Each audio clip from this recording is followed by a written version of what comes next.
हमने last episode में देखा था, जो सूतियांग होता है वो उस स्टोन मॉन्यूमेंट के मिस्टीरियस एंशिएंट वर्ड्स को समझने की कोशिश कर रहा था, क्योंकि जो कल्टीवेटर इस एंशिएंट मिस्ट्री को समझ पाएगा सिर्फ वही सोल रिफाइनिंग करने में कामयाब हो सकता है। अब उस जगह पे अपने सोल को रिफाइन करने के लिए बहुत सारे डिसिपल्स ने वहाँ पे आ करके कोशिश किया होता है, लेकिन कोई भी उसमें सफल नहीं हो पाता है। किसी बीच हम सूतियांग को देखते हैं कि उससे भी रात में यही सोच सोच करके नींद नहीं आ रही होती, तो वो रात के आखिरी पहर में ही उस स्टोन मॉन्यूमेंट पे प्रैक्टिस करने चला जाता है। यहाँ पे वो अब एक स्टेप दूर होता है अपने सोल को रिफाइन करने में, तभी बहुत ज्यादा टाइम बीत जाता है और वहाँ पे सुबह हो जाती है। अब जैसे ही उसकी आँख खुलती है वो अपने सामने उसी लड़की को पाता है जो कि कल रात उसके साथ प्रैक्टिस कर रही होती है। अब वो सूतियांग को ये धमकी देती है कि रात में ये जगह सिर्फ मेरी और मेरे अलावा यहाँ पे और कोई प्रैक्टिस नहीं कर सकता। इस पे सूतियांग उसे कहता है कि ये जगह तुम्हारे बाप की नहीं है, जहाँ सिर्फ तुम्हारा ही एक अधिकार चलेगा। अब ये सुनते ही वो लड़की एकदम तैश में आ जाती है और यहाँ पे अपने पावर्स को एक्टिवेट करके सूतियांग पे हमले करने लगती है। अब आगे एपिसोड की शुरुआत यहीं से होती है, जहाँ सूतियांग ने उस लड़की के हर एक अटैक्स को आसानी से डॉज कर लिया होता है। अब आगे हम देखते हैं कि वो लड़की अब इतने में ही नहीं रुकती और फिर से सूतियांग पे पलटवार करती है, जिससे सूतियांग आसानी से तो बच जाता है और अब उसके अटैक करने की बारी आती है। सूतियांग के मात्र एक किक में ही वो लड़की दूर चली जाती है। अब यहाँ सूतियांग के मात्र एक ही अटैक से वो लड़की इतना ज्यादा इंजर्ड हो जाती है कि अब उसमें इतनी ज्यादा पावर नहीं होती कि वो फिर से फाइट बैक कर सके। इसीलिए वो सूतियांग को एक और बार धमकाते हुए कि अब की बार तो मैं यहाँ से तुम्हें जाने देती हूँ, लेकिन अगर दोबारा तुम मेरे सामने नजर आए तो तुम्हारा हश्र बुरा होगा। सूतियांग भी उसे फेंकू कहते हुए वहाँ से चला जाता है और अब आगे यहाँ सीन शिफ्ट होता है उसी मीटिंग की तरफ, जहाँ पे ये जो सूतियांग की फेक फियांसी की बेस्ट फ्रेंड राया होती है, जिसने सूतियांग को साथ में प्रैक्टिस करने के लिए एक डेट के लिए पूछा होता है। अब यहाँ सूतियांग की तरफ से तो वो एक डेट नहीं होता, लेकिन फिर भी वो उस राया से मिलने जा रहा होता है। यहाँ राया काफी एक्साइटेड होते हुए उससे मिलती है और आगे बताती है कि उसने इस बड़े से मार्शल हॉल में उन दोनों की प्रैक्टिस करने के लिए एक हेवन लेवल का ट्रेनिंग रूम बुक किया है, जहाँ उन्हें कोई भी डिस्टर्ब नहीं कर सकता। आगे वे लोग उसी लग्जेरियस से प्रैक्टिस रूम में पहुँचते हैं, जहाँ पे एक काफी स्ट्रॉन्ग हाई लेवल की स्पिरिचुअल पावर सील होती है, जिसमें राया उसे बताती है कि ये जो हेवनली प्रैक्टिसिंग रूम है इसमें 8 लेवल ऑफ बैटल से सील है,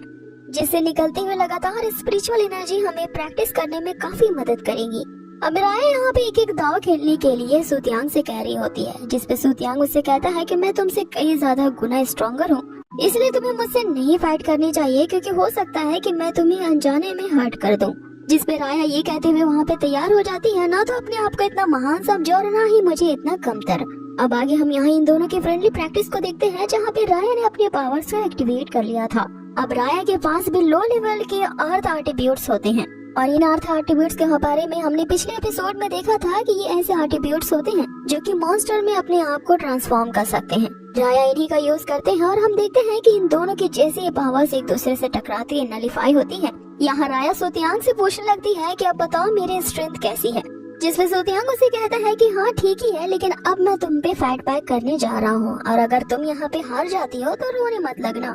आगे यहाँ सूतियांग अपनी स्पिरिचुअल स्पिरिट को समन करता है, जिसका मुकाबला करने के लिए राया अपने पाम हैंड का यूज करती है और फिर से एक बार इन दोनों की पावर्स एक दूसरे से टकराते ही नलीफाई हो जाते हैं। अब आगे राया अपनी पूरी शक्तियों का एक्युमुलेट करके अपने सबसे यूनिक स्किल को एक्टिवेट करती है, जिससे लगातार निकलते हुए पॉइजनस स्नेक का सामना सूतियांग बड़ी ही सफाई से कर लेता है। जब सूतियांग ये कर रहा होता है तो राया की आंखें सूतियांग पे मानो जम ही जाती हैं। राया सूतियांग की इस स्किल को देखते ही रह जाती है कि इतने में हम देखते हैं कि जो सूतियांग होता है वो उस माउंटेन में मिली अपनी अर्थ एट्रीब्यूट का यूज करता है, जिसने सूतियांग को एक broken Z ice snake hand की पावर दी थी। सूतियांग के मात्र एक ही पंच से राया यहाँ पे पीछे हटती है। अब वे एक दूसरे की स्किल को देख के काफी ज्यादा खुश होते हैं और अब अपनी इस फाइटिंग को कंटिन्यू करना चाहते हैं। अब इसी तरह से प्रैक्टिस करते हुए इन्हें यहाँ पे कई घंटे बीत जाते हैं। ये दोनों यहाँ पूरी तरह से एग्जॉस्ट हो चुके होते हैं, जहाँ पे राया इस थकान को दूर करने के लिए सूतियांग को ये सजेस्ट करती है कि मैं एक ऐसी जगह जानती हूँ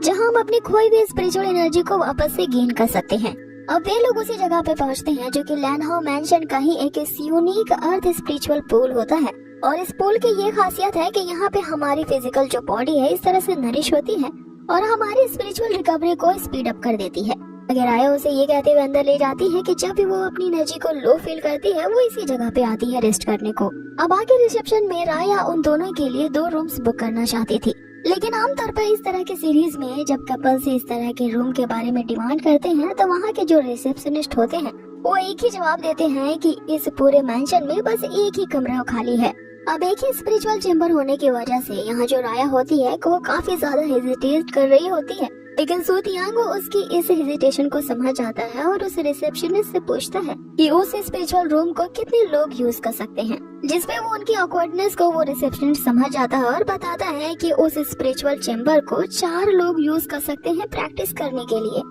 यहाँ सू तियांग के लिए तो कोई ऑकवर्ड बात नहीं होती है, इसलिए वो राया से पूछता है कि अगर तुम्हें ऐतराज ना हो तो क्या तुम मेरे साथ उस स्पिरिचुअल रूम को शेयर करोगे। यहाँ पर राया बिना हिचकिचाए उसे कह देती है कि मैं तैयार हूँ। अब आगे हमें उसी स्पिरिचुअल चेंबर का सीन दिखाया जाता है जहाँ पे सू तियांग अपनी स्पिरिचुअल एनर्जी को रिगेन करने के लिए उस पूल में चला जाता है। इसके अंदर से निकलती हुई स्ट्रॉन्ग स्पिरिचुअल एनर्जी वहाँ पे हीलिंग की प्रक्रिया शुरू कर देती है कि इतने में राया भी उस पूल के अंदर वहाँ पे आती है और सू तियांग को इस तरह से प्रैक्टिस करता देख उसे देखते ही रह जाती है। यहाँ सू तियांग उससे कहता है कि चलो अब हम लोग दोनों साथ में प्रैक्टिस करते हैं। ऐसा कहते ही वो अपनी कल्टीवेशन की प्रैक्टिस स्टार्ट कर देता है। इतने में हम राया को देखते हैं कि वो ना चाहते हुए भी उसकी आंखें सू तियांग पे टिक चुकी थी और इसी के साथ ही इस एपिसोड को यही कर दिया जाता है। फिर में देखा था जिसमें राया और सू तियांग अपनी ड्यूअल प्रैक्टिस उस मार्शल हॉल में जारी रखते हैं और वहाँ पे कई देर प्रैक्टिस करने के बाद इन लोगों की जो स्पिरिचुअल एनर्जी होती है वो काफी एग्जॉस्ट हो जाती है और अपनी इसी स्पिरिचुअल एनर्जी को दोबारा से रिगेन करने के लिए वो एक स्पिरिचुअल पूल जाते हैं।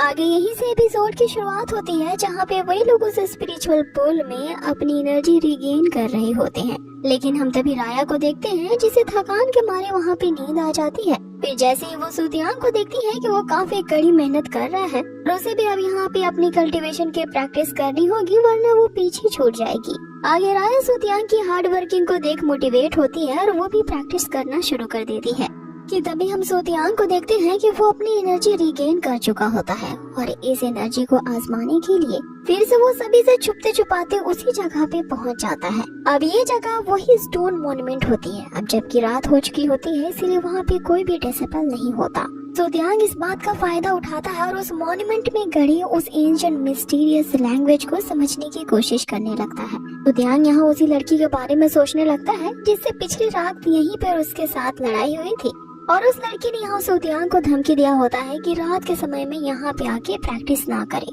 लेकिन सू तियांग ये सोच के वहाँ पे बैठ जाता है कि कल जो मैंने उसके साथ फाइट की लगता है उसमें मैंने अच्छी तरह से उसे सबक सिखा दिया है और इतनी जल्दी वो मेरे अटैक की एनर्जी से अपने आप को हील नहीं कर सकती। आगे यहाँ सू तियांग अपनी प्रैक्टिस शुरू कर देता है और वो थोड़ी ही देर में उस मॉन्यूमेंट के अंदर अपने आप को पाता है। अब हमें यहाँ पे कुछ बातें बताई जाती हैं कि एक सुप्रीम अल्केमिस्ट बनने के लिए सोल टैलेंट सबसे इम्पोर्टेंट चीज होती है और इसी सुप्रीम अल्केमिस्ट की ऊंचाइयों को पाने के लिए यहाँ सू तियांग को सोल टैलेंट को ही कंडेंस करना होगा। और अब जबकि उसने अपने अंदर के सोल टैलेंट को उजागर कर लिया है तो यही सही वक्त है कि लोहा गर्म है और उसे हथौड़ा मार देना चाहिए ताकि वो अगले लेवल के फर्स्ट स्टेप तक पहुंच जाए। इतने में ही हम सू तियांग के अंदर के सोल पर्ल को वहाँ पे एक्टिवेट होते देखते हैं। जैसे ही वो सोल पर्ल वहाँ पे अपीयर होती है उसके साथ ही वहाँ पे 3 तलवारें भी अपीयर होती हैं जिनके अंदर एंशिएंट भाषा में कुछ रूइंस लिखे होते हैं। आगे सू तियांग जब उन तलवारों के रूइंस को लेने जाता है तो उसे समझ में आता है कि इसी स्टोन मॉन्यूमेंट ने एक्चुअल में यहाँ पे नए शॉर्ट रूइंस पैटर्न को जन्म दिया है और अगर सू तियांग ने इन तीनों नए शॉर्ट तलिस्मांस के रूइंस को अपने सोल टैलेंट के साथ मर्ज कर दिया इसके कारण उसकी कल्टीवेशन स्पीड भयानक तरीके से आगे इंक्रीज हो जाएगी। अब इस अवसर को वो अपने हाथों से जाने नहीं देना चाहता था इसीलिए वो वहीं पे प्रैक्टिस करना शुरू कर देता है। लेकिन तभी उसके पीछे से वही लड़की अटैक करती है ये कहते हुए कि तुम्हारी हिम्मत कैसे हुई मेरी वार्निंग देने के बावजूद यहाँ पे आने की। तो क्या तुम बहरे हो जो तुमने मेरी वार्निंग को यहाँ पे हल्के में लिया है। आगे उस लड़की को हम देखते हैं जो कि पागलों की तरह यहाँ सू तियांग पे अटैक कर रही होती है। सू तियांग उसकी हर एक मूव को डॉज करता है फिर अपने broken Z ice snake hand का यूज करता है। इधर वो लड़की अपने पाम थंडर का इस्तेमाल करती है और यहाँ दोनों के अटैक्स एक दूसरे से टकराते हैं जो कि एक दूसरे के अटैक्स को नलीफाई कर देते हैं जिसपे आगे सू तियांग अब अपने गोल्डन स्पिरिट को एक्टिवेट करके वहाँ पे एक बड़ा सा फॉर्मेशन क्रिएट करता है। अब आगे वो लड़की अपने थंडर पावर से सू तियांग के इस फॉर्मेशन पे अटैक करती है लेकिन फिर से वहाँ पर इन दोनों की पावर्स आपस में टकराती है और एक बहुत ही बड़ी एनर्जी का वहाँ पे ब्लास्ट होता है। आगे उस लड़की को सबक सिखाने के लिए यहाँ पे सुतियांग अपने डिवाइन वाटर बैंडिंग का इस्तेमाल करता है, जिसके मात्र एक ही स्प्लैश से उस लड़की पे वो हिट करता है। यहाँ वो लड़की को हम देखते हैं कि एक शील्ड क्रिएट तो करती है, लेकिन उसका शील्ड आसानी से क्रैक हो जाता है। यहाँ पे उस लड़की को एक जोरदार धक्का लगता है और वो पीछे हट जाती है, जिसपे सुतियांग से वो लड़की ये कह के वहाँ से चली जाती है कि मैं अपनी इस अपमान का बदला जरूर लेकर के रहूंगी और मैं तुम्हें कभी माफ नहीं करूंगी। आगे सुतियांग ये कहते हुए कि इस पागल लड़के का अब रोज का ये खेल हो गया है, वो वहीं पे बैठ जाता है और अपनी कल्टीवेशन फिर से स्टार्ट करता है। आगे सुतियांग वापस से उस स्टोन मॉन्यूमेंट के अंदर पहुंच जाता है, जहां वे अपने पर्ल टैलेंट को उन तीनों शॉर्ट रूइंस पैटर्न के साथ समर्ज करने की कोशिश कर रहा होता है और थोड़ी देर की प्रैक्टिस के बाद वो ऐसा करने में कामयाब भी हो जाता है। अब सुतियांग उस पर्ल के फ्यूजन के बाद एक नए लेवल पे जाने के लिए पूरी तरह से तैयार होता है, लेकिन तभी हम देखते हैं कि उस स्टोन मॉन्यूमेंट्स में क्रैक आने शुरू हो जाते हैं, जिससे सुतियांग का ध्यान भंग हो जाता है। अगर सुतियांग उस जगह पे जाता है तो उसे पता चलता है कि इस स्टोन मॉन्यूमेंट के अंदर जो सोल पावर थी वो बिल्कुल खत्म हो चुकी है, जिसके कारण अब ये कुछ ही दिनों के अंदर पूरी तरह से डिस्ट्रॉय हो जाएगा। अगर सुतियांग इस चीज का ब्लेम अपने ऊपर नहीं लेना चाहता है, इसलिए वो वहाँ से चला जाता है। आगे सुतियांग को हम ट्रेजर पैविलियन की तरफ जाता हुआ देखते हैं, जहाँ पे वो रिसेप्शनिस्ट को एक लिस्ट थमाता है और उसमें लिखे गए सारे इंग्रेडिएंट्स को लाने के लिए कहता है, लेकिन सुतियांग ने उसमें जिन मटेरियल्स के बारे में लिखा होता है वो काफी हाई लेवल के स्पिरिचुअल थिंग्स होते हैं, जिन्हें सिर्फ एल्केमिस्ट ही खरीदने के लिए एलिजिबल है। आगे वो लड़की यहाँ सुतियांग को ये कहते हुए मना कर देती है कि तुम मुझे कोई भी एंगल से एल्केमिस्ट नहीं नजर आते, इसलिए मैं इन सारे मटेरियल्स को तुम्हें नहीं दे सकती। लेकिन फिर भी अगर तुम्हें ये मटेरियल्स चाहिए तो तुम्हें दूसरे एल्केमिस्ट की हेल्प लेनी होगी, जिस पे सुतियांग उसे कहता है कि अगर यही बात है तो सबसे पहले मैं एल्केमी एग्जाम दे देता हूँ और उसके बाद मैं ये सारी चीजों को खरीदने के लिए एलिजिबल बन जाऊंगा। जिस पे सुतियांग से वो लड़की पूछती है क्या तुम एक एल्केमिस्ट के स्टूडेंट हो, लेकिन सुतियांग यहाँ उसे ना में जवाब देता है और उसे बताता है कि उसके पास ड्यूअल हेवन लेवल की मार्शल आर्ट्स की पावर है, जिसे मैंने सिर्फ एल्केमी पे रिसर्च करते हुए गेन किया है। अब आगे सुतियांग उस लड़की को अपनी फायर मार्शल आर्ट दिखाता है, जिस पर वो लड़की काफी ज्यादा इम्प्रेस हो जाती है और उसे एक खास कमरे की तरफ चलने को कहती है। अब यहाँ सुतियांग को ये समझ में आता है कि उसे एल्केमी मास्टर बनने के लिए पहला टेस्ट वहीं देना होगा। और इसी के साथ ही गाइस इस एपिसोड को यहीं पे खत्म कर दिया जाता है। आगे कथा जो सुतियांग होता है उसे किसी खास तरह के मटेरियल्स की जरूरत थी, इसलिए वो एक ट्रेजर पैविलियन में जाता है, जहाँ पे सेल्स गर्ल को वो सारे मटेरियल्स निकालने को कहता है, लेकिन सेल्स गर्ल उसे ये कहते हुए मना कर देती है सिर्फ एक एल्केमिस्ट होने से ही आप इन सारे मटेरियल्स को ले सकते हैं। जिस पे सुतियांग उसे ये बताता है कि उसके पास एक अनोखी फायर टाइप हेवन लेवल की मार्शल आर्ट्स है, जिसका यूज करके वो एक एल्केमिस्ट होने का असेसमेंट तुरंत ही पास कर लेगा। अब आगे एपिसोड शुरू होता है, जहाँ पे हम उस लड़की को देखते हैं जो कि सुतियांग को उसी पैविलियन के एक एल्डर के पास ले जाती है ताकि सुतियांग एल्केमिस्ट एग्जाम को दे सके। जिस पे एल्डर यूज से पूछते हैं कि क्या तुम्हें अपने फ्लेम को अच्छे से वश में करना आता है, क्योंकि एक एल्केमिस्ट टेस्ट तभी दे सकता है जब वो अपने फ्लेम को अच्छे से सबड्यू कर पाए। जिस पे सुतियांग के नाम में जवाब देने के बाद एल्डर उससे कहते हैं कि अगर एक एल्केमिस्ट के पास उसकी फायर पावर होती है तो वो किसी भी तरह के एक लेजर को इस फायर टाइप मार्शल आर्ट से मल्टीप्लाई कर सकता है, और इसी फायर फ्लेम के कारण उसे एक लेजर बनाने की जो सक्सेस रेट होती है वो हाई होती है। अगर तुम एक एल्केमिस्ट का असेसमेंट देना चाहते हो तो तुम्हें सबसे पहले अपनी फायर पावर के फ्लेम को सबड्यू करना होगा। जिस पे सुतियांग उसे अकड़ के जवाब देता है कि 1 स्टार का एल्केमिस्ट बनने के लिए इसके लिए कोई मुश्किल नहीं है कि वो फ्लेम को सबड्यू कर पाए। जिस पे एल्डर उसे ये कहते हुए कि तुमने लगता है कि एल्केमिस्ट के टेस्ट को बच्चों का खेल समझ रखा है।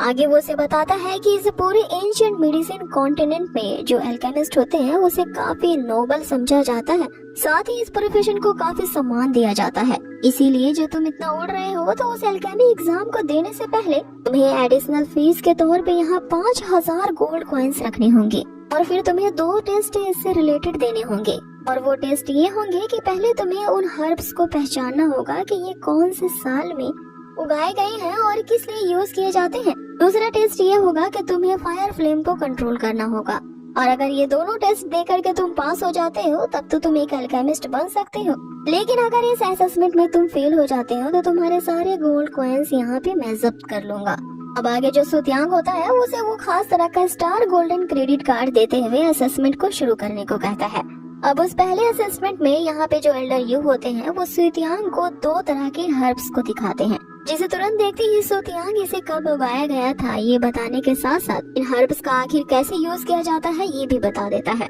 अब यहाँ पे एल्डर को उससे खुन्नस होने लगती है, इसीलिए वो उसके लिए एक ऐसा औषधि बाहर निकालते हैं इसे समझना काफी कठिन होता है। जिसे देख के सूतियांग थोड़ा सोचने लगता है और फिर उसे बताता है कि एक तरह की खास औषधि है जिसे ब्लड जोंडारा कहते हैं। लेकिन ये जो हर्ब है सिर्फ उस ब्लड जोंडारा की तरह दिखता है, लेकिन इसकी वैल्यू उस रियल वाले ब्लड जोंडारा से काफी कम है। जिसपे एल्डर ये सुनते ही हंसने लगते हैं और यहाँ सूतियांग को बताते हैं कि तुम यहाँ पे फंस गए, कि इस औषधि के बारे में जो तुमने बताया वो गलत है, क्योंकि इस पैविलियन के महान एल्डर ने सीधे कैसे ब्लड जोंडारा होने की उपाधि दी है। जिसमें सूतियांग यहाँ पे उस रियल वाले ब्लड जोंडारा के डिफरेंस को बता देता है कि इसके अंदर का जो मटेरियल होगा वो एक स्पिरिचुअल लिक्विड ब्लड होगा, तो ये साबित करता है कि ये रियल नहीं है। आगे सूतियांग उसे कहता है कि आप इसे चेक करने के लिए कॉर्नर से काट के देख सकते हैं, और अगर मैं यहाँ पे गलत निकला तो मैं यहाँ से वापस लौट जाऊंगा। साथ ही मैं आपको कॉम्पेंसेशन के तौर पे 5000 गोल्ड कॉइन्स भी दे करके जाऊंगा।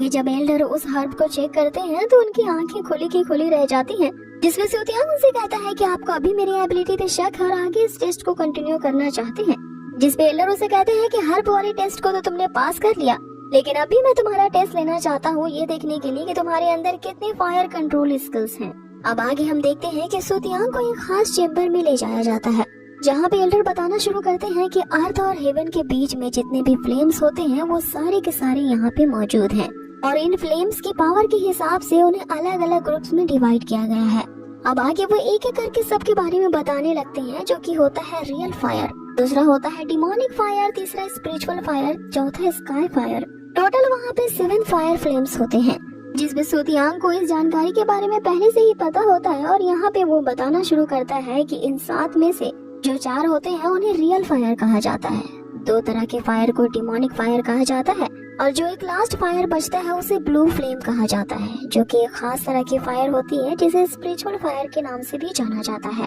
अब ये देख के जो एल्डर होते हैं वो काफी शॉक रह जाते हैं, आखिर इस एंशिएंट जानकारी को ये बंदा कैसे जानता है। यहाँ मन ही मन सूतियांग मुस्कुराता है, क्योंकि ये सारी जानकारी उसे अपने एंसेस्टर की मेमोरीज को इनहेरिटेंस करके मिली थी। आगे एल्डर उसे बताते हैं कि तुम्हें असेसमेंट पास करने के लिए इन फ्लेम्स में से एक को कंट्रोल करके दिखाना होगा, और अगर तुम इसे सबड्यू करने में सक्सेस हो गए तो तुम इस असेसमेंट को पास कर जाओगे। अब आगे हम सूतियांग को देखते हैं जो उन फ्लेम्स को वश में करने के लिए वहाँ कल्टीवेशन शुरू करता है, जिससे वो 7 फ्लेम्स हवा में तैरने लगती है और उसके अराउंड गैदर हो जाती हैं। अब ये देख के तो एल्डर हैरान रह जाते हैं कि यहाँ पे एक फ्लेम को मैंने इसे कंट्रोल करने को कहा था, इसने तो 7 के 7 अपने वश में कर लिए। अब आगे इस पे सूतियांग उनसे पूछता है कि तो क्या मैं इस असेसमेंट को पास कर गया। अब इस रिवॉर्ड के तौर पे जो सूतियांग होता है वो एल्डर से पूछता है क्या वो इस ब्लू स्पिरिट फ्लेम को अपने पास रख सकता है। यहाँ एल्डर उसे ब्लू फ्लेम लेने के लिए मना करते हैं, क्योंकि यहाँ एल्डर के जो मेंटोर थे ये उसका ट्रेजर होता है, और रूल्स के अकॉर्डिंग कोई भी आउटसाइडर इस ब्लू फ्लेम में इन्वॉल्व नहीं हो सकता।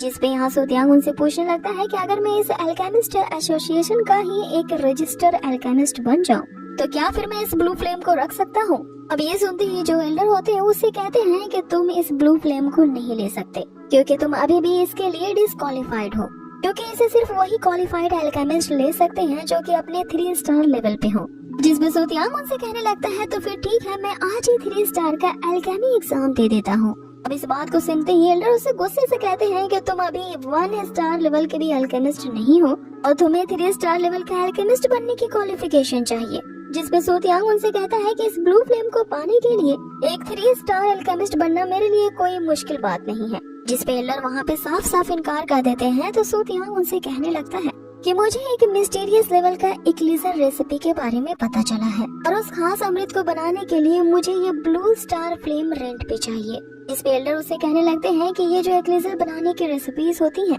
इन पे सिर्फ एल्केमी एसोसिएशन का ही अधिकार होता है, और उस जोन लेवल के इक्लिजर को बनाने के लिए कई सारी रेसिपीज तो हैं, लेकिन आज तक उसे कोई सही तौर पे नहीं बना सका है। जिसमें सूतियांग उनसे कहता है कि अगर आप मुझे ये ब्लू फ्लेम रेंट पे दे सकते हो तो मैं उस रेसिपी का यूज करके एक ग्रेट स्पिरिट गैदरिंग पिल बना सकता हूँ, और फिर इसकी रेसिपी आपकी होगी। अब इस डील को सुनते ही यहाँ पे जो एल्डर होते हैं वो सोच में पड़ जाते हैं कि अगर इस तरह की रेसिपी हमारे एल्केमी एसोसिएशन में शामिल हो जाए तो ये हमारे लिए किसी ट्रेजर से कम नहीं होगा, अब ये तो उनके लिए फैसला करना काफी बड़ा होता है, इसलिए वो इस पूरे पैविलियन के जो प्रेसिडेंट एडी होते हैं, जो इस पूरे कॉन्टिनेंट के एक बहुत बड़े अल्केमिस्ट है, उनके पास जाने का डिसाइड करते हैं, क्योंकि वही ये सारे फैसले ले सकते हैं। अब आगे सूतियांग वापस से उन सारे फ्लेम्स को उनकी जगह पे रख करके उसी प्रेसिडेंट एडी से मिलने के लिए जा रहा होता है, लेकिन उन्हें जाके वहाँ पता चलता है कि कोई पहले से ही 3 स्टार अल्केमिस्ट का एग्जाम दे रहा है, जिसका नाम मोली, और प्रेसिडेंट एडी ने सख्त उन्हें डिस्टर्ब करने से मना किया है। अब आगे हमें मोली को दिखाया जाता है और वो ये 3 लेवल के अल्केमी टेस्ट को दे रही होती है। सारे एल्डर्स वहाँ पे मौजूद होते हैं, जो इस लड़की की काफी तारीफें करते हैं कि ये इतनी कम एज में जो कि एक 3 स्टार अल्केमिस्ट बनने वाली है, और ये लैनहाउ सिटी की हिस्ट्री में पहली बार होगा कि इतनी कम एज की कोई लड़की ने इस तरह के टाइटल को इनहेरिट किया है। आगे सभी एल्डर उसकी अल्केमी टैलेंट की तारीफ करते हैं कि वो अपने टॉप नॉच लेवल पे है, जिसमें सूतियांग उनकी बात को काटते हुए कहता है कि जिस जुआनदान लेवल की ये प्रैक्टिस कर रही है वो काफी डिफिकल्ट है, और मेरे हिसाब से ये लड़की अभी के अभी फेल हो जाएगी। ये सुनते ही वहाँ पे एक बंदा अपीयर होता है, जो सूतियांग से बहस करने लगता है कि तुम्हारी हिम्मत कैसे हुई मेरी फ्रेंड मोली को इस तरह से क्रश करने की। कि तभी हमें दिखाया जाता है कि सूतियांग ने जैसा कहा था वैसा ही होता है। वो लड़की मोली जो होती है वो उस एक्लेजर को रिफाइन करने में फेल हो जाती है, जिसपे वो बंदा सूतियांग को फिर से बुरा भला कहने लगता है कि तुम्हारी कहने की वजह से ही मेरी फ्रेंड यहाँ पे फेल हुई है। जिसपे सूतियांग उससे कहता है कि मेरे कहने या ना कहने से कोई फर्क नहीं पड़ता, क्योंकि अल्केमी जो होती है वो सिर्फ स्ट्रेंथ पे रिलाई करती है, और जिसने अपने स्ट्रेंथ को अच्छे से पहचान लिया वही इस अल्केमी में आगे बढ़ सकता है। अब ये सुनते ही वो जो बंदा होता है वो आग बबूला होते हुए अपने फायर स्नेक को अपीयर करता है। अब इससे पहले कि वो सूतियांग पे अटैक कर पाता, सूतियांग के पास वही ड्राई ब्लू स्पिरिट फायर होती है, जिसे देख के सभी हैरान हो जाते हैं कि आखिर ये ब्लू स्पिरिट फायर इसके पास क्या कर रही है।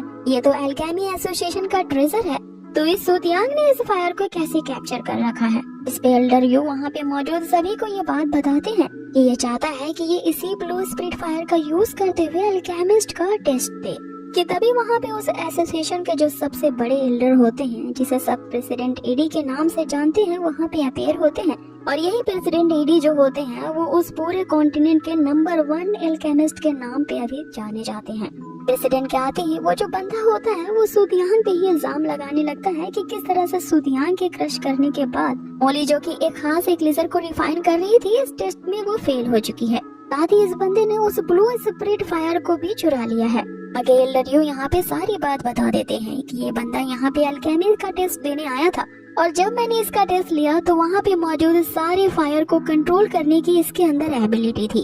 और वहाँ पे मौजूद सारे 7 फ्लेम्स इसके आगे सरेंडर हो गए। साथ ही इसने मुझे एक खास तरह के डील के बारे में बताया कि इसके पास एक खास तरह का मिस्टीरियस लेवल का एक्लेजर रेसिपी है, और ये रेसिपी हमारे एसोसिएशन को ये देने के लिए तैयार है, लेकिन इसके बदले में ये हमारे उस ब्लू स्पिरिट फायर को एक्सेस करना चाहता है, ताकि वो 3 स्टार लेवल का अल्केमिस्ट बन पाए। जिसपे प्रेसिडेंट एडी अब सूतियांग से कहते हैं कि वो जो ब्लू फ्लेम है हमारी इस एसोसिएशन का एक खास ट्रेजर है, तो हम तुम्हें इसे ऐसे ही यहाँ से नहीं ले जाने दे सकते। जिसपे सूतियांग उनसे पूछता है कि अगर मैं इसी एसोसिएशन का एक 3 स्टार लेवल का अल्केमिस्ट बन जाऊँ तो क्या मैं उस ब्लू ड्राई फ्लेम को एक्वायर कर सकता हूँ। जिसपे प्रेसिडेंट उसे बताते हैं कि 3 लेवल स्टार का अल्केमिस्ट बनना इतना आसान नहीं है, और तुम्हारी जैसी एज में तो ये बिल्कुल भी नामुमकिन है। जिसपे सूतियांग उन्हें एक बड़ा ही अच्छा जवाब देता है कि मेरी एबिलिटी का एज से कोई लेना देना नहीं है, और जब तक आप मुझे मौका नहीं देंगे आपको कैसे पता चलेगा कि मेरी अंदर की एबिलिटीज क्या है। आगे सूतियांग उनके सामने ये भी शर्त रखता है कि अगर वो यहाँ पे सक्सेस हो जाता है या फिर फेल होता है तो उसकी ये जो खास रेसिपी है एक ग्रेट स्पिरिट गैदरिंग पिल बनाने की, वो आपकी होगी। अब ये तो काफी अच्छी डील होती है, इसलिए प्रेसिडेंट इस पे हाँ कह देते हैं, लेकिन सबसे पहले वो उस रेसिपी को देखना चाहते थे। आगे सूतियांग उन्हें वो रेसिपी दे देता है। अब रेसिपी को देख करके उनके बीच ये डील तय होती है कि सूतियांग जो होगा उन सभी के सामने वो एक ग्रेट स्पिरिट गैदरिंग पिल को रिफाइन करके दिखाएगा, और अगर वो इसने सक्सेसफुली कर दिया तो इससे ये साबित हो जाएगा कि यहाँ सूतियांग जो है वो 3 स्टार लेवल का अल्केमिस्ट बनने के लिए अगला टेस्ट दे सकता है। जिसमें प्रेसिडेंट भी ये बात मान जाते हैं, ये कहते हुए कि तो सबसे पहले मुझे तुम्हारी एबिलिटी को ही टेस्ट करना होगा। जिसपे प्रेसिडेंट उससे सबसे पहला सवाल ये पूछते हैं कि तुमने अभी भी कहा कि मोली उस एक्लेजर को रिफाइन नहीं कर पाएगी, जबकि ये तुम पहले से ही जानते थे, तो तुम बता सकते हो कि उसके फेलियर होने के क्या रीजंस थे। इसमें सूतियांग वहाँ बताना शुरू करता है कि उसके एक नहीं बल्कि 3 रीजन थे फेल होने के। पहला पहला ये कि उसकी जो एल्केमी स्किल है वो काफी ज्यादा रस्टी हो चुकी है, जिसका मतलब ये है कि इसने अभी अभी अपनी कल्टीवेशन जर्नी शुरू की है। दूसरा रीजन सुतियांग ये बताता है कि मोली के जो डिटेल्स है वो काफी ज्यादा वीक है, जिसके कारण लास्ट मोमेंट पे ही उसकी ये जो रिफाइनिंग टेक्निक है वो एक्सप्लोड कर गई। और लास्ट रीजन वो ये बताता है कि तुम्हारी फ्लेम में कुछ न कुछ गड़बड़ जरूर है। आगे सुतियांग उसे बताता है कि जिस फ्लेम को तुमने कॉन्कोर किया है, मतलब कि जीता है, मैं उस फ्लेम को देखना चाहता हूँ, क्योंकि वो फ्लेम एक अलग ही तरह की फेमिनाइन एनिमल फायर है। जिसपे मौली उसे बताती है कि उसने जिस तरह के फ्लेम को एक्वायर किया है वो एक खास तरह का ग्रीन स्केल वाला स्नेक फायर है। अब ये सुनते ही सुतियांग उसे बताता है कि वो जो जेड स्नेक फायर होती हैं वो काफी ज्यादा पावरफुल तो होते हैं, लेकिन इनके फ्लेम में फेमिनाइन पावर काफी ज्यादा मिक्स्ड अप होता है, और यही वजह है कि तुमने अपने इस फ्लेम को पूरी तरह से रिफाइन नहीं किया है। अब ये सुनते ही मौली काफी ज्यादा खुश हो जाती है और ये सुतियांग को अपना मास्टर कहने लगती है कि आप बिल्कुल सही कह रहे हैं। जिसपे आगे सुतियांग उसे कहता है कि तुम मुझे अपना हाथ दिखाओ। अब ये सुनते ही वो बंदा फिर से वहाँ पे आ जाता है, जो कि सुतियांग से कहने लगता है कि तुम्हारी हिम्मत कैसे हुई मौली के साथ यहाँ पे फ्लर्ट करने की। जिसमें सुतियांग मौली से कहता है कि अगर तुम उस ग्रीन स्नेक फ्लेम को कम्प्लीटली रिफाइन करना चाहती हो तो तुम्हें मुझे अपना हाथ देना ही होगा। आगे मौली यहाँ पे 1 सेकंड के अंदर ही उस बंदे को दूर हटाती है और अपने हाथ सुतियांग को दे देती है। जिसपे सुतियांग अब मौली के इंग्रेडिएंट्स के अंदर जो ग्रीन फ्लेम होती है उसे उस ड्राई ब्लू स्प्लिट फ्लेम से कैप्चर करने की कोशिश करने लगता है। आगे सुतियांग उसे कहता है कि इस ग्रीन फ्लेम को अपनी पूरी ताकत के साथ यहाँ रिफाइन करने की कोशिश करो। आगे मौली सुतियांग के कहे अनुसार ही करती है और थोड़ी देर बाद हम देखते हैं कि अब मौली ने फाइनली कम्प्लीटली रिफाइन कर लिया था उस ग्रीन स्केल्ड स्नेक फायर को। आगे मौली सुतियांग को इसके लिए थैंक्स कहती है कि वो इसका फेवर कभी भी लौटा नहीं सकेगी। जिसमें सुतियांग उसे बताता है कि इस फायर के रिफाइन होने के बाद तुम जल्दी एक 3 स्टार लेवल की अल्केमिस्ट बन जाओगी।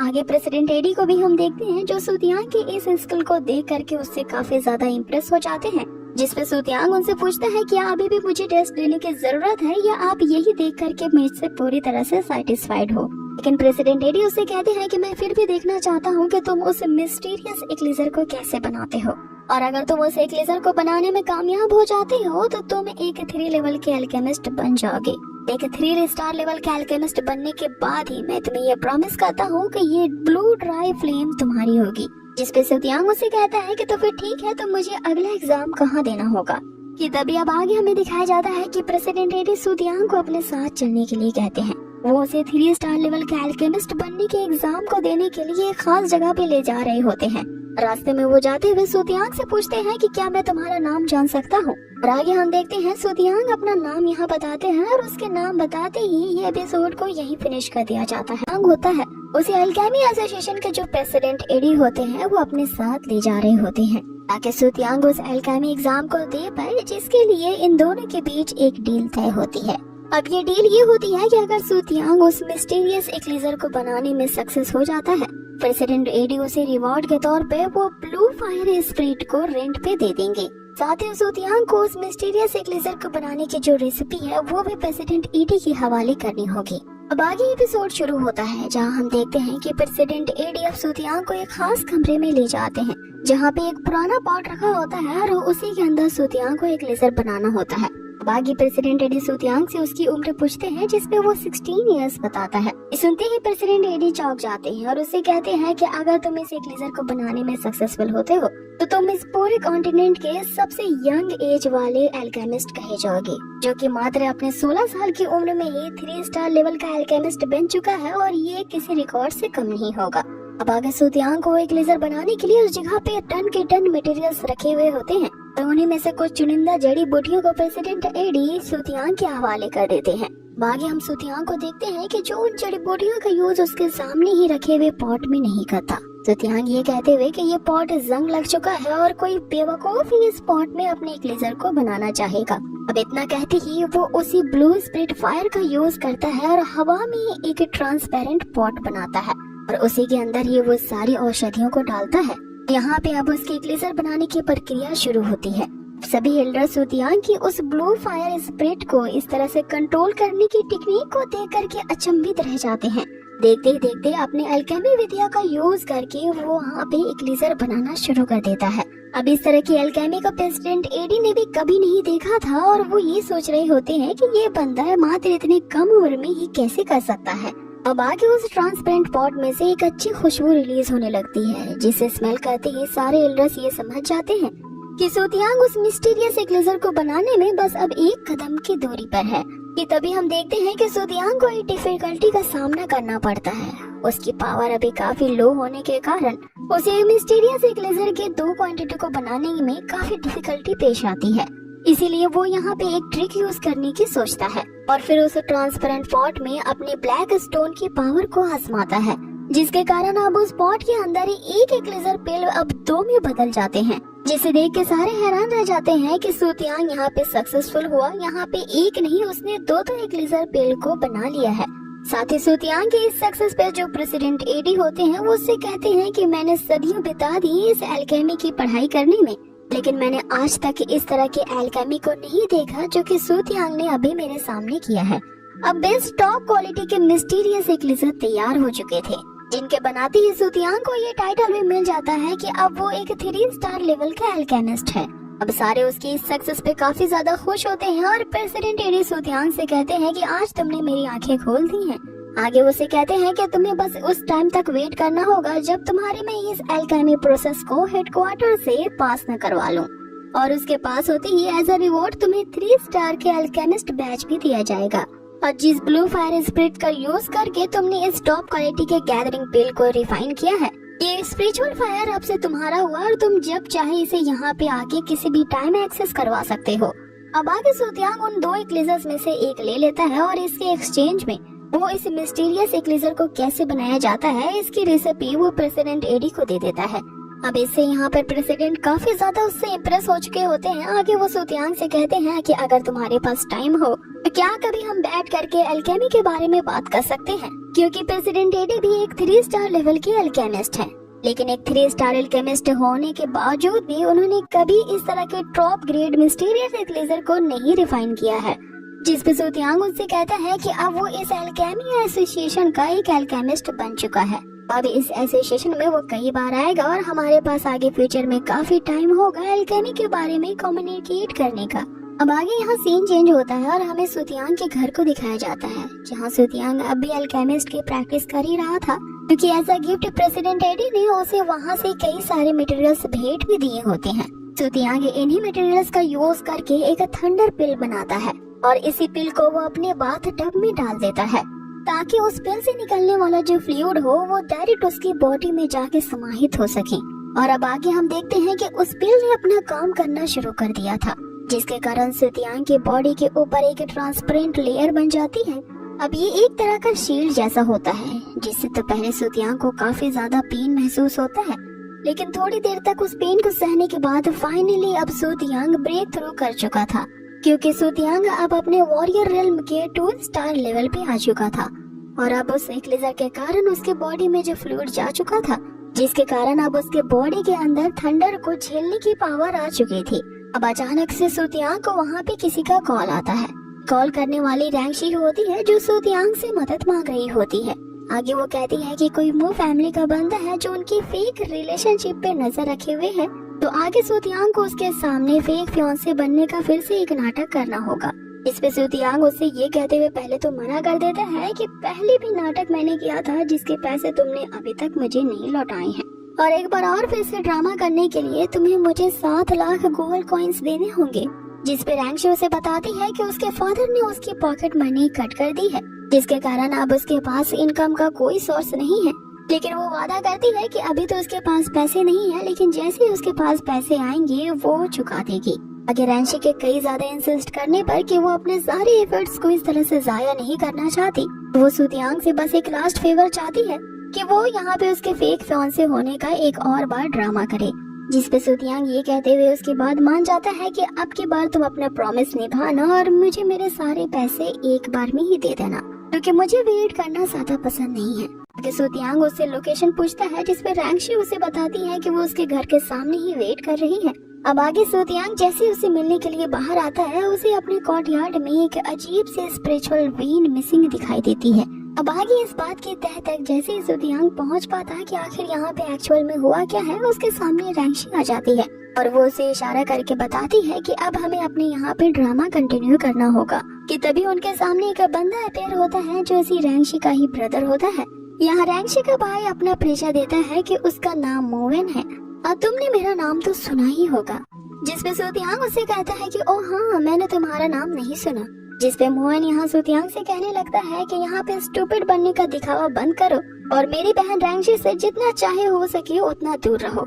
अदरवाइज मैं तुम्हारे साथ क्या करूँगा ये तुम खुद भी नहीं सोच सकते। जिसपे सुतियांग उसे बड़ी ही आराम से जवाब देता है कि क्या हम एक दूसरे को अच्छी तरह से जानते हैं जो मैं तुम्हारे ऑर्डर को फॉलो करूँगा, और वैसे भी ये मेरा घर है जो तुम यहाँ पे बिना बुलाए आ चुके हैं, इसलिए मैं तुम्हारे वेलकम यहाँ नहीं करता और तुम यहाँ से जा सकते हो। अब सुतियांग के इतना ज्यादा रूड बिहेवियर के कारण हम मोवेन को देखते हैं जो कि गुस्से से तपतपा जाता है। इससे पहले कि मोवेन यहाँ पे सुतियांग पे अटैक करता, ये एपिसोड यही फिनिश कर दिया जाता है। तो एपिसोड में देखा था जो सुतियांग होता है उससे मिलने के लिए यहाँ रैंगशी का ब्रदर आया होता है। यहाँ वो सुतियांग को रैंगशी के साथ रिश्ता तोड़ने के लिए धमकाता है कि अगर उसने रैंगशी का साथ नहीं छोड़ा तो सुतियांग को ऐसी सजा देगा जिसके बारे में उसने सोचा भी नहीं होगा। लेकिन सुतियांग उसे करारा जवाब देता है कि वो मेरे घर में आके मुझे नहीं धमका सकता और ना ही मैं तुम्हें अपने घर में वेलकम करता हूँ, सो तुम यहाँ से जा सकते हो। अब आगे यहाँ से एपिसोड शुरू होता है जहाँ रैंगशी का भाई वॉन फेन आगे सुतियांग पे हमला कर पाता, वहाँ पे रैंगशी के ही एक और अंकल आ जाते हैं।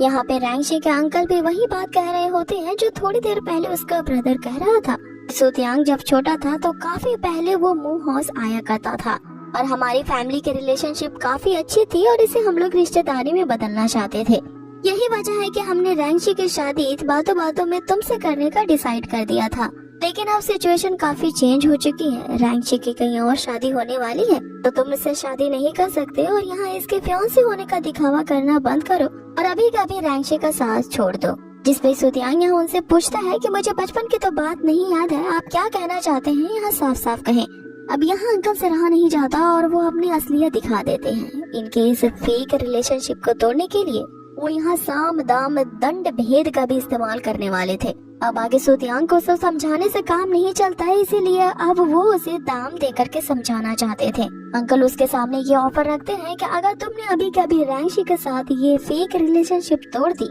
तो हम तुम्हें ढेर सारा कंपनसेशन देंगे। जिसमें सुतियांग उनसे बताता है कि हम दोनों के रिश्ते के बाद मुझे जितना याद है इसकी इनिशियल शुरुआत तो आपने ही की थी। जिसमें अंकल उसे ये जवाब देते हैं कि कुछ फैसले ऐसे होते हैं जिन्हें बदल लेना ही काफी बेहतर होता है ताकि हमें आगे चल के लॉस सहना ना पड़े, और अगर तुम अभी कभी उस एंगेजमेंट को तोड़ने के लिए एग्री होते हो तो हम तुम्हें कंपनसेशन के तौर पे 3+ नरिशमेंट पिल दे सकते हैं। अब यहाँ सुतियांग को सटक जाती है, वो उससे कहता है कि तुम मुझे उस एंगेजमेंट को तोड़ने के लिए बस इतना तुच्छ सा ब्राइब दे रहे हो और रिश्वत भी दे रहे हो तो इतने लो ग्रेड वाले एक्लिसर्स के साथ, तो इनका मैं क्या ही करूँगा जब मैं खुद टॉप ग्रेड के एक्लिसर्स को रिफाइन कर सकता हूँ। और मुझे नहीं पता कि मो फैमिली जो अपने आप को इतना खानदानी और रिच फैमिली समझते हैं वो इतने कंजूस होंगे। और वाकई में आप लोग इस एंगेजमेंट को तोड़ने के लिए अगर सिंसियर थे तो मुझे कम से कम त्यान दान नामक एक खास एक्लिसर से तो ऑफर करते। जिस पर रैंगशी का भाई उसे कहता है कि त्यान दान कोई मामूली चीज नहीं जिसे तुम जैसे बंदे लेना डिजर्व भी करते हैं।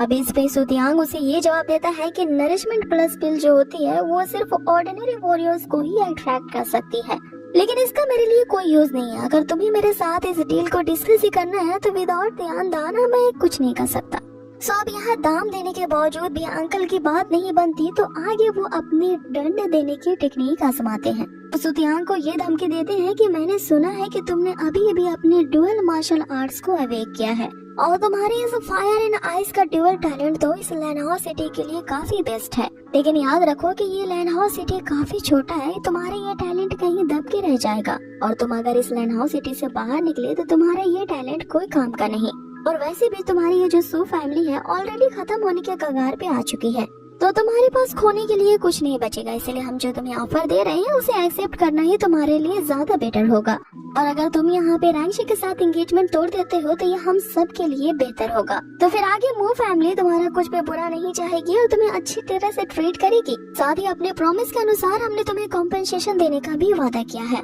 इसलिए बेहतर यही होगा कि तुम इस एंगेजमेंट को तोड़ दो। और अगर तुम्हें वो नरिशमेंट पिल अगर कम लगती है तो हम तुम्हें 5 नरिशमेंट पिल दे सकते हैं जिस पे सुतियांग उनसे कहता है कि अगर आपका हो गया है ये बात कहनी तो आप क्या यहाँ से प्रस्थान करेंगे, और हमें बिल्कुल भी पसंद नहीं है कि कोई हमें डिस्टर्ब करे। अब आगे इधर देखते हैं जो रैंची का भाई होता है यहाँ पे काफी ज्यादा दबदबा जाता है और वो उनको दी धमकी देता है कि अगर तुमने अभी कभी ये बात नहीं मानी तो मैंने तुम्हारे ये कोर्ट यार्ड के अंदर जो स्पिरिचुअल वेन्स इंसर्ट किए हैं उसे तुम पे अटैक करूंगा। जिसपे सुतियांग उन्हें साफ साफ से ये जवाब दे देता है कि रैंची सिर्फ मेरी है और किसी की भी हिम्मत नहीं है कि कोई मुझसे उसे अलग कर पाए। अब ये सुन के तो यहाँ पे रैंची के भाई से रहा नहीं जाता और वो उस स्पिरिचुअल वेन्स को एक्टिवेट कर देता है, लेकिन वो शायद भूल जाता है कि वो सुतियांग के ही घर में है और सुतियांग ने उससे बड़े स्पिरिचुअल वेन्स वहाँ पे लगा के रखे हैं, जिसके मात्र एक इशारा करते ही वो उस रैंची के भाई पे अटैक करता है और वो दूर जा गिरता है। आगे सुतियांग स्पाइडर गर्ल को ये आदेश देते हुए वहाँ से चला जाता है कि मैं और रैंची अंदर आराम करने के लिए जा रहे हैं, तो तुम यहाँ पे गार्ड करो ताकि हमारे आराम में कोई भी डिस्टर्बेंस ना डाल सके। अब आगे वे दोनों कमरे में चले जाते हैं जहाँ से फिर से इनकी ऑकवर्डनेस शुरू हो जाती है। यहाँ पे रैंची सुतियांग को मदद करने के लिए थैंक यू कहती है तो सुतियांग उससे कहता है मुझे थैंक्स की जरूरत नहीं है, जो तुमने प्रॉमिस किया था वो 7 लाख गोल्ड कॉइन्स का उसे तुमने जल्द से जल्द पेड करना होगा। जिस पे रैंची उसे ये आश्वासन देती है कि जैसे ही उसे गोल्ड कॉइन्स मिल जाएंगे वो पेमेंट कर देगी, क्योंकि वो सुतियांग के साथ एक ही कमरे में नहीं रहना चाहती है, इसीलिए वो वहाँ से जाने की जिद करती है। जिस पर सुतियांग उसे कहता है कि अभी तुम्हारा जो ब्रदर है वो काफी इंजर्ड है और वो ज्यादा दूर तक नहीं गया होगा, और अगर तुम अभी कभी बाहर गई तो उसे शक हो सकता है। तो तुमने ये जो इतने दिनों तक प्लानिंग की है और ये जो तुम्हारी फेक एंगेजमेंट की इतनी सारी मेहनत है वो सारी की सारी वेस्ट हो जाएगी, और तुमने ही तो कहा था कि तुम अपनी मेहनत को इस तरह से वेस्ट नहीं जाने देना चाहती, इसलिए तुम्हें आज की रात यहीं पे बिताना होगा। जैसा कि हर सीरीज में यही होता है कि मेन कपल्स अगर एक ही कमरा शेयर कर रहे होते हैं तो उनके बीच यही कन्वर्सेशन होती है कि कौन किस चीज पे सोएगा। यहाँ रैंची नीचे सोने के लिए इंसिस्ट करती है क्योंकि वो कमरा सुतियांग का था, जिस पर सुतियांग उसे कहता है कि अब इतनी भी ज्यादा फॉर्मेलिटी निभाने की जरूरत नहीं है क्योंकि हम तो दोस्त बन ही चुके हैं और तुम बेफिक्र होकर बेड पे सो सकती हो। अब आगे रैंची काफी हिचकिचाते हुए बेड पे तो लेट जाती है, लेकिन एक ही बेड को शेयर करते हुए वो काफी ज्यादा यहाँ पे शर्मा रही होती है। लेकिन हम तभी देखते हैं कि जो सुतियांग के पास एक क्रिएचर होता है जिसका नाम लिंगर होता है, यहाँ पे वो कुछ चाल चलता है और वहाँ के एटमॉस्फेयर पे कुछ ऐसा जादू कर देता है कि जो रैंची होती है वो सुतियांग के आगोश में चिपक के सो जाती है। अब इसी तरह से यहाँ पे रात बीत जाती है और जब रैंची की आंखें खुलती है सुबह में तो अपने आप को इस कंडीशन में देखकर पूरी शर्म से लाल लाल हो जाती है और वहाँ से दौड़ते हुए चली जाती है कि ऐसी कंडीशन में हमने रात कैसे गुजारी। अब आगे सुतियांग लिंगर की इस हरकत को समझ जाता है और उससे पूछता है कि तुमने कल रात में वही एटमॉस्फेयर पैदा किया था जिसके कारण रैंची की ये हालत हो गई। जिस पे लिंगर उसे बताता है ये तो बस उसने अपने मास्टर के लिए किया था क्योंकि वो कहीं न कहीं जानता था कि सुतियांग भी रैंची को पसंद करता है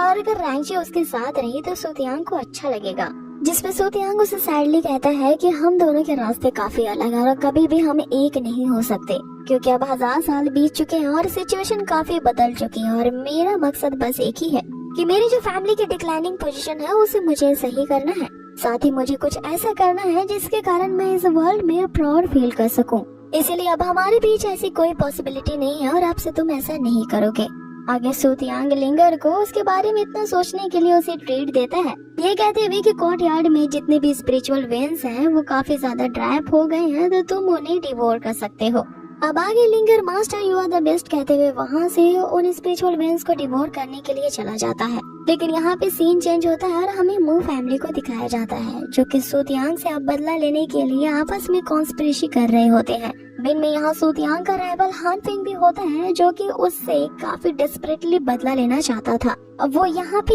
ये षड्यंत्र रचते हैं कि सबसे पहले सुतियांग को उस लैंडहाउ मैंशन से निकलवा देंगे और जैसे ही वो वहाँ से निकलेगा उसके आगे पीछे कोई नहीं होगा, तब हम आसानी से उसे मार सकते हैं। अब उसे किल करने के लिए वो किसी खास तरह के पिंगमई दान की बात कर रहे होते हैं। अब ये पिंगमई दान क्या होता है और इससे वो सुतियांग को कैसे मारना चाह रहे थे ये हमें आगे के एपिसोड में पता चलेगा। अब ये इस पिंगमई दान को यूज करके सुतियांग के डिफेंस पावर को खत्म करना चाहते थे ताकि उसे मारने में आसानी होती है। जहां हम देखते हैं कि सुतियांग ने लिंगर को उसके कोर्ट यार्ड में लगे सारे स्पिरिचुअल वेन्स को जो डिवोर करने के लिए कहा था, जिसके कारण उसका जो मैजिकल क्रिएचर लिंगर होता है उसने अब कई सारी एबिलिटीज रिगेन कर ली होती है। आगे वो अपने मास्टर यानी सुतियांग से कह रहा होता है कि अब जब उसके अंदर इतनी सारी एबिलिटीज आ गई हैं, तो अपने मास्टर को अब अपनी कुछ पावर्स दे सकता है। साथ ही लिंगर में अब एक नए रूप में ट्रांसफॉर्म होने की भी पावर आ चुकी है, जिस पे अब सूतियांग उससे पूछने लगता है कि तुम अपनी कितनी स्ट्रेंथ मुझे दे सकते हो।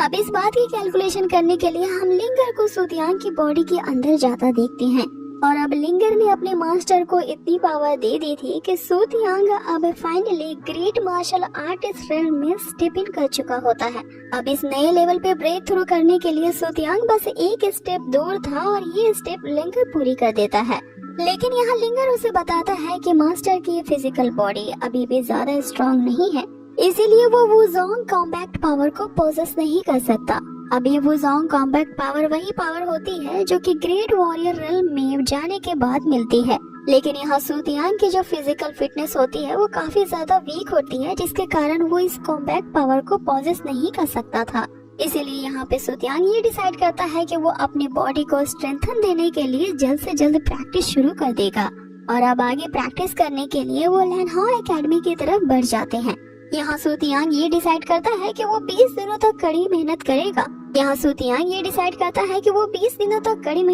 जिसके कारण उसकी फिजिकल बॉडी में इतनी स्ट्रेंथन आ जाएगी कि वो ग्रेट मार्शल रियल्म के हाफ स्टेप को तो आसानी से अटैक कर पाएगा। अब आगे हमें लैनहाओ एकेडमी का मेंशन दिखाया जाता है, जहाँ पे पहुँचते ही सूतियांग को एक अजीब सी स्मेल आती है और इसी अजीब सी बदबू को स्मेल करते हुए वो एक एल्केमी रूम में पहुँचता है। लेकिन उस एल्केमी रूम में सिवाय सूतियांग के कोई नहीं होता। आगे जब वो उस बदबू को फॉलो करते हुए पहुंचता है तो उसे एक कबर्ड में कुछ पिल्स एक पोटली में बंद मिलते हैं और इन्हीं से ही स्मेल आ रही होती है। अब यहाँ सूतियांग जैसे ही उन्हें बाहर निकालता है उसे समझ में आता है कि ये कोई मामूली पिल्स नहीं है, बल्कि इसे पल्स क्वेंचिंग पिल कहा जाता है, जो किसी की नफ्स को पूरी तरह से निचोड़ने के काम आती है। हालांकि ये तो लो ग्रेड के स्किल्स होते हैं, लेकिन जैसे ही सूतियांग उन्हें देखता है उसे समझ में आ जाता है कि अगर ये उसने धारण कर लिए तो उसकी फिजिकल बॉडी के टेम्परेमेंट के लिए ये काफी इफेक्टिव होगा। यहाँ सूतियांग को लग रहा होता है कि किसी ने जानबूझ करके सीक्रेटली तौर पे ये इक्लेजर सिर्फ उसके लिए रखा है,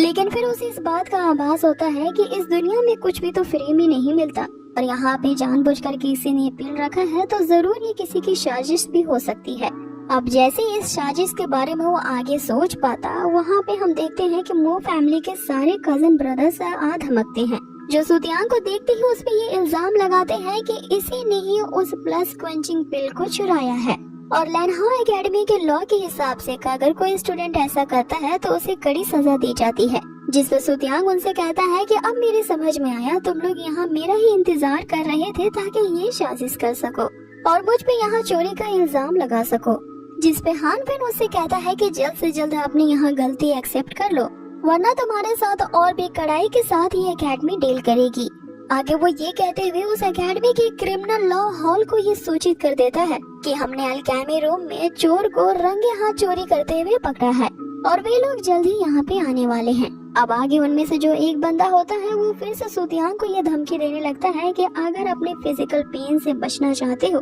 तो जल्द से जल्द अपनी गलती मानते हुए तुम यहाँ सरेंडर कर दो। जिस पर सूतियांग उनसे कहता है कि तुम लोगों ने इस बार तो बहुत बड़ी साजिश कर दी, लेकिन तुम्हारी ये छोटे मोटे ट्रिक्स मेरा कुछ भी नुकसान नहीं कर सकते। अब यहाँ पे इनके बीच इसी तरह से बहस जारी रहती है। इधर हम देखते हैं कि सूतियांग को अपनी गलती जबरदस्ती मनवाने के लिए हान फेंग की तरफ से यहाँ सबसे पहला अटैक वो सूतियांग की तरफ करता है, लेकिन सूतियांग उसके अटैक से मुकाबला करने के लिए अपने फ्लेम स्टिप को एक्टिवेट करता है। उन सारे प्लांट्स के टेंटिकल से बचते हुए यहाँ पे वो अपनी फायर स्पिरिट को समन करता है। अब आगे हम देखते हैं कि सूतियांग के मात्र एक पंच से ही जो प्लांट टेंटिकल्स होते हैं वो हवा में डिसअपीयर हो जाते हैं।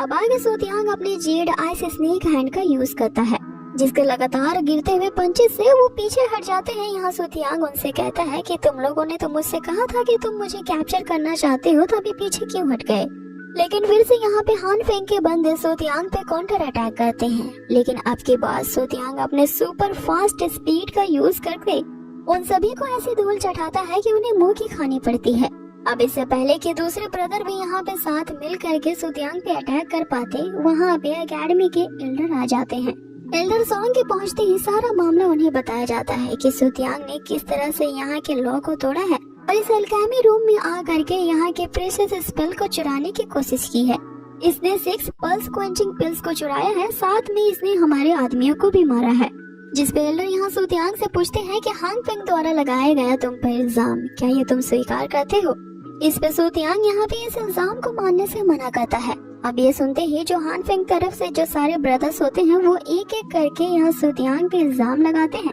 और वहाँ पे सभी गवाही देने लगते हैं सुतियांग के खिलाफ। ये सुनते ही जो एल्डर सॉन्ग होते हैं वो ये डिसाइड करते हैं कि पहले सुतियांग के यहाँ पे अच्छे से तलाशी ली जाएगी, क्योंकि हान फेंग का ये इल्जाम है कि सुतियांग के शरीर के ऊपर ही उन पल्स क्वेंचिंग पिल्स के ओरिजिन्स उसके बॉडी पे मिल जाएंगे, तो ये प्रूव हो जाएगा कि सुतियांग ने ही ये चोरी की है। जिसमें सुतियांग एल्डर सॉन्ग के इस बात का कोई जवाब नहीं देता तो एल्डर सॉन्ग उससे कहने लगते हैं कि अगर तुम हमें तलाशी लेने से मना करते हो तो यहाँ साबित हो जाएगा कि चोर तुम ही हो। कि तभी अचानक से एक लड़की अपीयर होती है ये कहते हुए कि वो सुतियांग की इनोसेंस को प्रूव कर सकती है। अब इस लड़की का नाम यहाँ पर फीना होता है।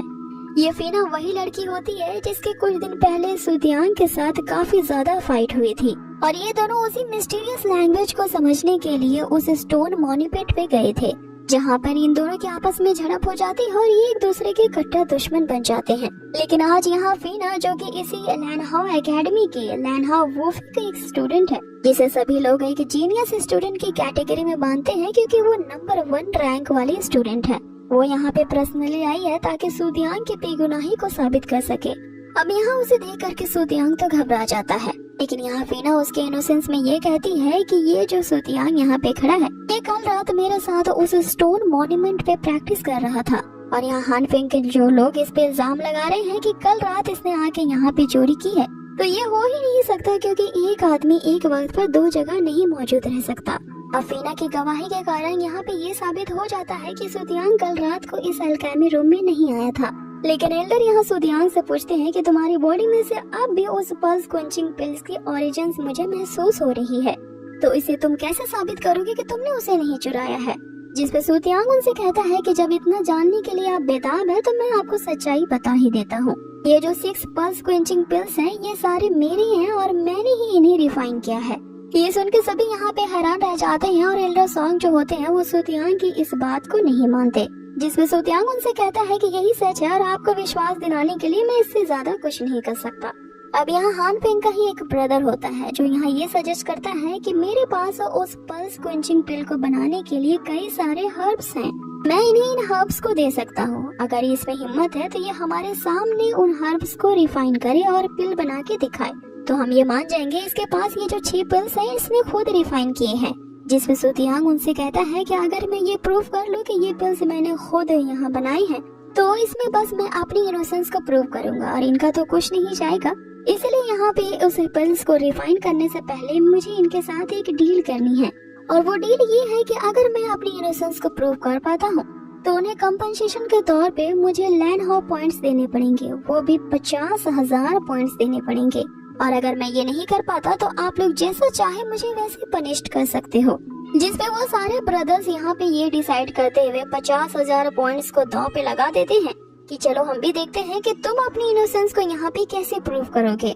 लेकिन उनमें से एक ब्रदर को थोड़ा शक होने लगता है क्योंकि जो पल्स क्वेंचिंग पिल होता है वो एक स्पिरिचुअल इक्लिसर है जिसे एक 1 स्टार का अल्केमिस्ट मात्र 30% ही बना सकता है। अब उस बंदे को यहाँ पे लग रहा होता है कि सुतियांग अब भी 1 स्टार लेवल का ही अल्केमिस्ट है, लेकिन हमने पिछले के एपिसोड्स में ही देखा है कि सुतियांग अब 3 स्टार लेवल का अल्केमिस्ट बन चुका है। लेकिन उस बंदे को पता नहीं होता और वो भी इस कंडीशन के लिए मान जाता है। आगे वो उस पल्स क्वेंचिंग पिल को बनाने के सारे जो मेडिकल हर्ब्स होते हैं वो सुतियांग के सामने अपीयर करता है, जिसे देखते ही सुतियांग उससे पूछता है क्या ये सारे हर्ब्स प्राचीन है कि नहीं, मतलब कि इन सारे मेडिकल हर्ब्स का बहुत पुराना होना जरूरी है तभी वो पिल्स रिफाइन कर सकेगा। अब हमें पता है कि सुतियांग आसानी से उस पल्स क्वेंचिंग पिल को बना लेगा, लेकिन इससे पहले कि वो अपनी रिफाइनिंग की प्रक्रिया यहाँ पे शुरू करता है इससे पहले ही एपिसोड को फिनिश कर दिया जाता है। सो गाइज, आप लोगों को ये आज का एपिसोड कैसा लगा मुझे कमेंट बॉक्स में जरूर बताएं। बहुत ही जल्द मिलेंगे इसके नेक्स्ट अमेजिंग